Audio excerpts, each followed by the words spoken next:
confirm, do I have your permission to record this interview and present it with my teacher? Yes.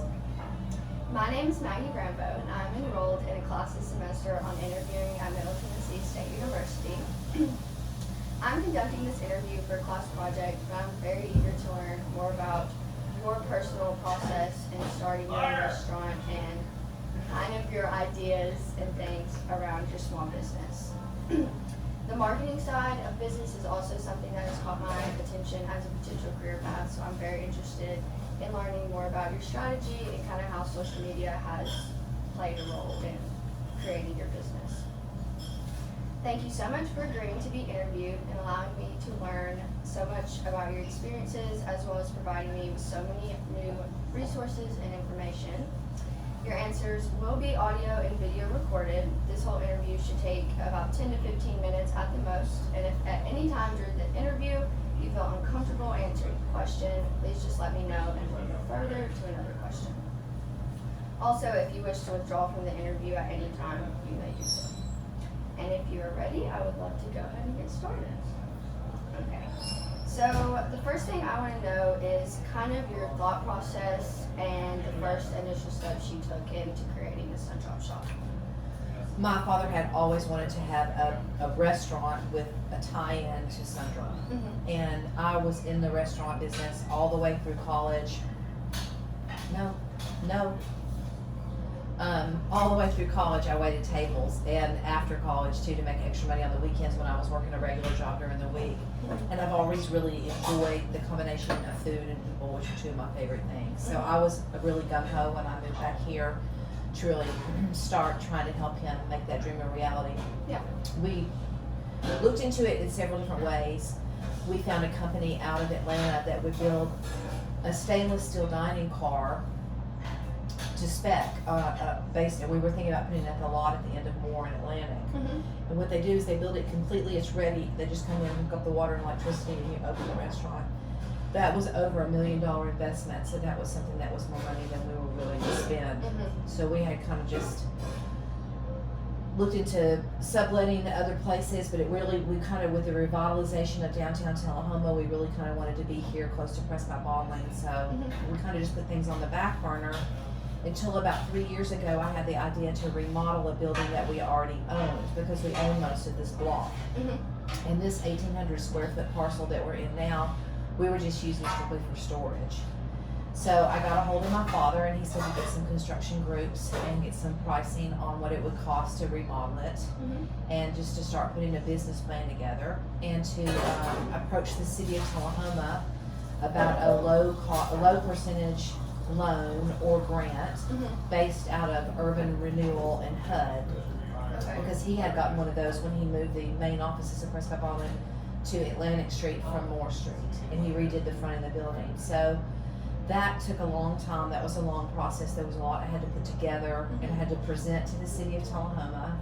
We were able to get half of the financing we needed for the remodel through the UDAG program through the city of Tullahoma, which is an urban development and grant, which is I got $200,000 at 1.25%, which was really low. So that was really good. And then the other half of the money we needed, we just did through a regular loan through Coffee County Bank here locally. And we started the process. The whole process took about 6 months to gut the building and remodel the building, get everything in. I had a set budget. I knew exactly how much money I had to work with. All of the kitchen equipment except for the range was used. I bought all of it at auction. We had resources. yeah, we had a lot of great people doing the construction work here that, I can't say enough about. Russ Barrett out of Manchester made a lot of good friends that I'm still friends with today during that process. Actually, the plumber and electrician came in today and had lunch. But we met a lot of really great people, and we opened our doors in May 2019. Wow. And we were doing really, really, really well. For a restaurant of our size, at that time we were open from 8 in the morning until 5. No, I'm sorry, from 10 to 5 when we first opened. And we were serving only lunch. And we were doing really, really well. That was May. By July, other than the loans, we were operating in the black completely. And we had our biggest month ever in March of 2020, which is, of course, when everything Yep. started to shut down. Of course. And it was really, really hard on us. If it had not been for the 2 payroll protection program loans, we would have not been able to reopen after the holidays. Because at that point, we were down less than 55% of our prior sales. And I didn't have the money to buy food from our food distributor and make payroll, just because our sales were so low. So we applied for and received 2 of the PPP loans, which I'll get full forgiveness on because they were used for payroll and only operating costs. So I think we're gonna be okay. We're really seeing an uptick in business, especially this week. I think the novelty of the pretty days is starting to wear off. People are getting out. You know, there at first when it was pretty outside, nobody would go anywhere except outside. But now, yesterday was the biggest Tuesday we've had since we've been reopened. Today's the biggest Wednesday we've had since we've been back reopened. And when we did open back up after the holidays, not this year but last year, we introduced breakfast, which was a really great idea. We changed our hours from 8 to 3. And now we're selling breakfast items. The pancake platter breakfast is our highest selling item. So we're really doing very well with the breakfast. So I really anticipate going forward that sales will continue to rise. So I'm very optimistic about the future. Good.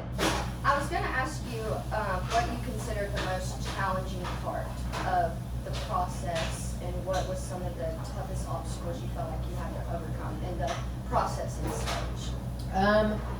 It was stressful trying to get everyone to work together with the remodel. I had trouble dealing with the restaurant equipment company in Manchester, he was going through financial problems, and he had taken the money for the down payment that I'd given him and paid other things with it and not ordered my equipment. So that got ugly and stressful. I'm sure. But I really and truly, it wasn't that hard of a process for somebody who'd never done it before. The hardest thing that I think has been the pandemic. Because like I said before, it dropped our sales down to less than 55% of revenue. So that was really, really hard on us. I trimmed my staff back. I mean, I still am running with only 2 servers, 2 managers and 1 cook. So, but we seem to like it, and we work well with that amount of staff. So That's everybody's good. happy. So I'll probably keep it that way, at least until school's out. We'll probably bring back some of our part-timers who've worked with us before. Yeah. But I think other than just trying to work around the pandemic, it really hasn't been that stressful to tell you the truth. Good. Interesting. What experiences, and this can be job or personal, do you recommend to someone who's wanting to maybe one day own their own small business? I think one of the best things is to have actually worked in the industry that you're interested in opening. That was really helpful for me to have been in the restaurant business and having been a retail manager before. That was helpful in knowing how to manage a staff, knowing how to make out a schedule, knowing how to work a register, those kind of basic skills I already had. I think just finding a way to take what you love and finding a way to make that your work, I think is the secret to success. Especially in a business, I'm sure. What do you think the most rewarding process, or I should say, what do you think is the most rewarding aspects of this whole process and having this restaurant now? For me, I think it has a lot to do with my dad's pride and how this has all come about, and what a gem this is for the community. We were honored last year at the Chamber of Commerce Membership Award ceremony for the community, I think it was the Community Impact Award, which was really nice after so many generations, Prescott Baldwin having been here since 1930 and us having opened the restaurant, that we continue to invest in the community. So that probably, the family aspect of having a successful marketing venture like the Sun Drop Shop work has been the thing that's brought me the most joy. All right, so next I kind of wanted to ask you what qualities and aspects of the business you think Sun Drop Shop has that other restaurants don't have. Like what stands What out? makes us different? Well, we have the actual appearance of the building, which is very nostalgic and very reminiscent of a turn of the century drugstore soda fountain. I really wanted the place to look like Mr. Gower's drugstore and It's a Wonderful Life. And it really does.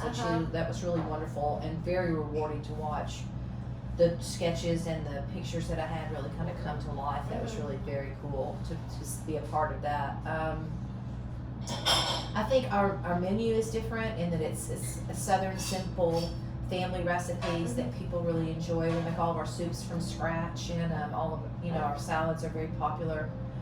So that's really fun too. I just think mainly, our good customer service, our unique menu, and our totally unique environment set us apart. Plus the fact that we also host private parties here. It's a little different than some places. Yeah, cool.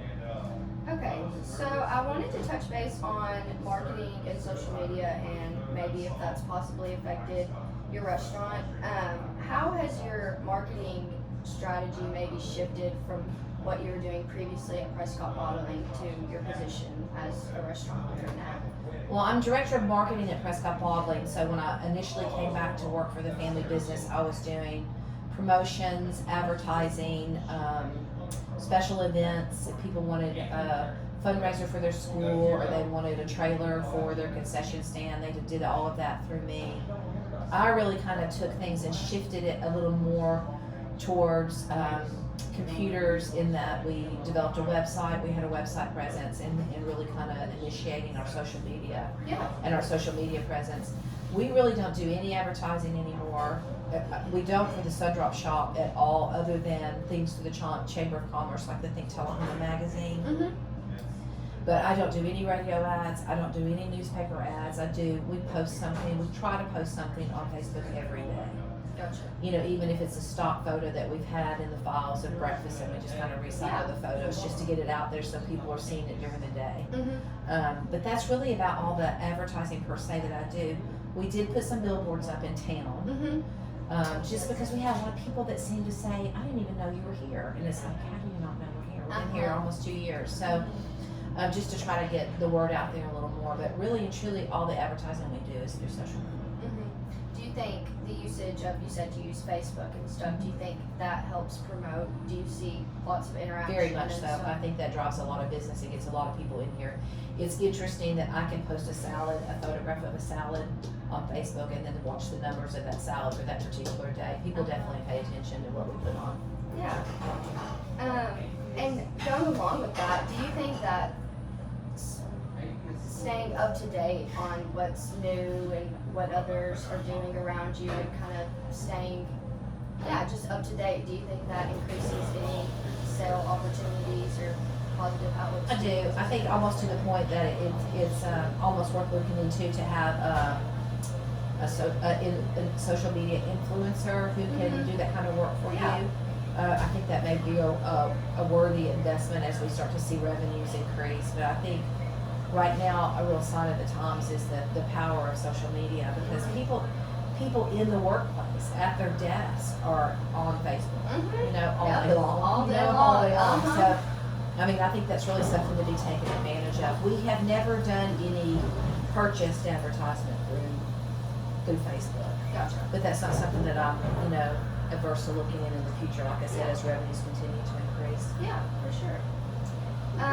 So I know your business incorporates a lot of different aspects of the community and all that different stuff, and you work with so many local organizations. What success has community partnerships brought to your business? Well, one thing that I really wanted to try to include, having been involved myself in a lot of different nonprofits, I served on the board of the Blue Monarch for 6 years. I was on the board of CASA Works here locally in Tullahoma, and I wanted to make people in the community more aware of opportunities and ways to serve within Tullahoma. So like part of our menu states what we do here to help some nonprofits, which is we sell the granola for the Blue Monarch Kitchen here, and we donate any unused food we have to Shepherd's House, which is a homeless shelter here in Tullahoma.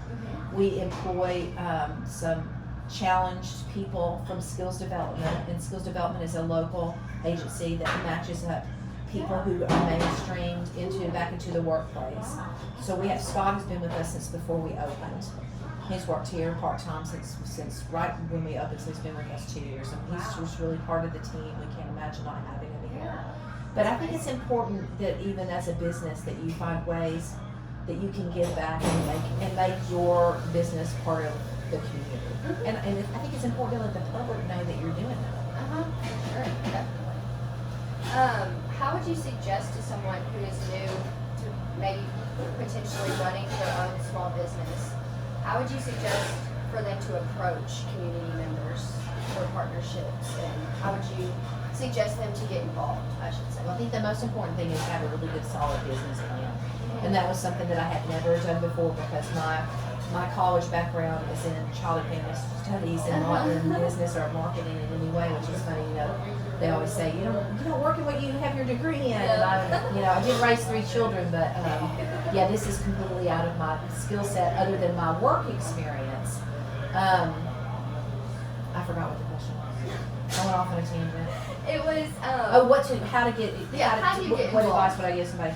I think a really good solid business plan, which I had never done before, I had to Google it. So I Googled how to write a business plan and wrote out my own business plan. And what I did was I took that around town and put that in the hands of people that I knew who would be interested in maybe helping or would be interested in partnering either in a financial way or in any way that they could possibly help. Yeah. And it helped me get experience about being able to sell my idea, because we also applied for, when we were in the remodeling phase and getting open, I also applied for a small business grant through Middle Tennessee. It was very similar to the UDAC grant for City of Tullahoma. And again, I had to present my business plan, and we didn't get that money. We didn't get that one, which was really disappointing. I had to figure out a way to get the other half of the money that I needed. But I think just really having a good, solid business plan and having thought everything through as far as what you can do to try to, because you will eat, sleep, and breathe it for your first year for sure. And lastly, the thing I wanted to touch on is your future goals for the Sundrop Shop. Where do you see the Sundrop Shop in 5 to 10 years? Well, what we'd really like to do is we'd like to open a second location on the square in Lynchburg. It's something that we've had in the back of our minds. Yeah. There's really not a lot of places, a lot of options for tourists to eat, and there's over 500,000 people that come through Lynchburg every summer. So that's something that we've kind of had in our hip pocket that we're interested in pursuing as soon as we're able to get this place fully back on its feet. But I think we're headed in the right direction. Well, awesome. That is actually all the questions I'll have prepared for today.